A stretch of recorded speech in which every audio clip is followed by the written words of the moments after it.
Bist du nervös? Nein. Ne? Und warum nicht? Ich bin Lehrerin, ich bin gewohnt, du kommst nach mir. Die Autorin möchte ich Ihnen Anna Mangel vorstellen. Anna ist also in jungen Jahren nach Österreich gekommen, sie stammt aus Ungarn. Sie ist mit ihrer Familie aus politischen Gründen, hat hier also politisches Asyl angesucht, das die Familie dann bekommen hat.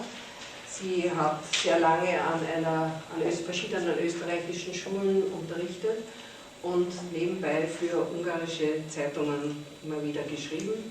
Ihr Schwerpunkt ist dieser Roman und auch Kurzgeschichten.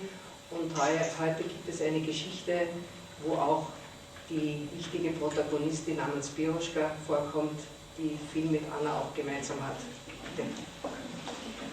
Walter und Piroschka setzten sich unter einen Lichenbaum. Er küsste sie und sie legte sich ins Gras. Jetzt tun wir es, dachte sich Piroschka. Was machen Sie hier? Fragte plötzlich eine barsche Stimme. Piroschka erblickte schwarze Polizeistiefel. Sie setzte sich auf und sah den dazugehörigen Polizisten. Ihr habt eine Anzeige wegen Erregung bekommen, um die Schweinerei zu verhindern. Steht auf. Der Polizist zog sein Notizbuch heraus. Name und Adresse von euch beiden? Walter überreichte ihm seinen Studentenausweis. Der Polizist schaute verächtlich den Ausweis an. Ach so, ein Student aus Kenia. Man sieht, wie fleißig du studierst auf Kosten der Österreicher.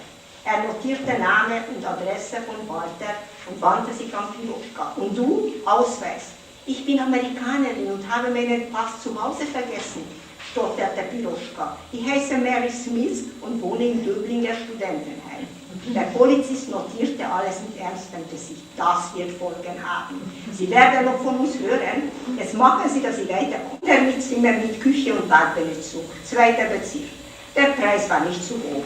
Piroschka hatte vorher angerufen. Ja, das Zimmer wäre noch frei. Eine alte Frau öffnete. Sie musterte Walter feindselig.